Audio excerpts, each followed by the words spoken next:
Imagine a boy with no shoes, no football, no coach, no money, and kicking a grapefruit through a dusty field in one of the poorest corners of West Africa.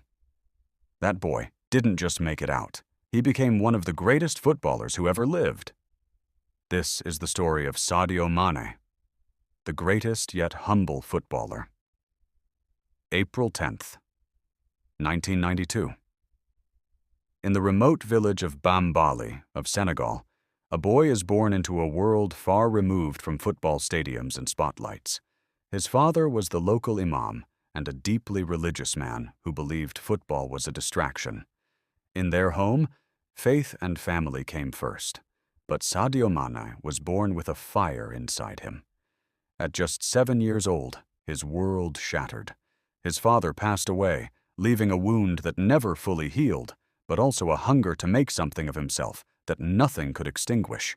With no proper ball, no facilities, and no formal training, young Sadio played barefoot using grapefruits, bundles of rags, anything round on the cracked earth of Bambali.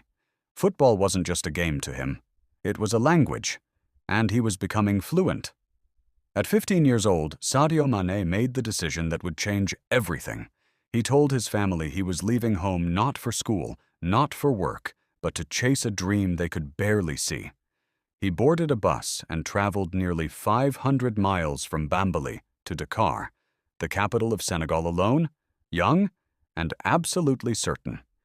In Dakar, he found his first real stage, Generation Foot 1 of Senegal's most prestigious football academies, and a club with deep ties to French football. Here, coaches didn't just see talent, they saw something rarer, an unbreakable will. Mané trained obsessively. He studied the game. He made himself impossible to ignore. And soon enough, Europe came calling. In 2011, through Generation Foot's partnership with French club FC Metz, Sadio Mané crossed the Atlantic for the first time and landing in a country whose language he barely spoke, in a culture worlds away from Bambali. He made his professional debut on January 14th, 2012. It wasn't easy.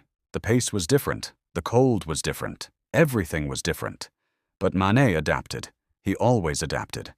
Metz were relegated that season, but Sadio's performances caught the eye of scouts from across Europe. At the 2012 London Olympics, representing Senegal, he shone so brightly that Austrian club Red Bull Salzburg made their move. €4 million for Sadio Mané. A new chapter in his life. At Red Bull Salzburg, the world finally got a proper introduction to Sadio Mané. He was electric, fast as lightning, sharp as a blade, with a football intelligence that belied his age. In his very first season, he scored 19 goals in 29 matches, a stunning return for a young winger still growing into the game. By the end of his time in Austria, he'd racked up 45 goals in 87 appearances, helping Salzburg win the domestic double. The Premier League was next, and Sadio Mané was ready. In September 2014, Southampton club paid around £12 million to bring Mané to England. Many doubted whether he'd cut it in the most competitive league in the world. But he answered with goals, with assists, with moments of pure, breathtaking genius. In just 2 seasons, he scored 25 goals and then delivered one of the most memorable moments in Premier League history by any footballer. A hat-trick in 2 minutes and 56 seconds against Aston Villa, the fastest hat-trick in Premier League history. A record that still stands today. Southampton had been a stepping stone. Now the entire world was watching Sadio Mané. In 2016, Liverpool signed Sadio Mané for £41 million. What followed was nothing short of legendary. Alongside Mohamed Salah and Roberto Firmino, Mané formed one of the most devastating attacking trios in football history. Together, they set Anfield and the world on fire. In 2019, he held the UEFA Champions League trophy above his head in Madrid, the boy from Bambali, a champion of Europe. In 2020, he won the Premier League title, Liverpool's first in 30 years. He was there. He made it happen. He was named African Footballer of the Year twice. He was in the conversation for the Ballon d'Or. One of the best players on earth ever seen. But through all of it, all the trophies, the wealth, the fame, Sadio Mané never forgot where he came from.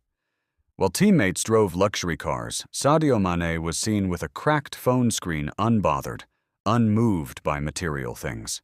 He once said, "Why would I want 10 Ferraris, 20 diamond watches, and 2 private planes?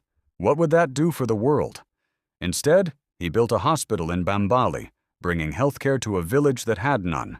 He built a school so that children growing up in the same poverty he knew would have a chance he almost didn't. He funded roads, mosques, infrastructure in his village, from a grapefruit in a dust field to the grandest stages on earth, from a boy who had nothing to a man who gives everything. This is the life of Sadio Mané,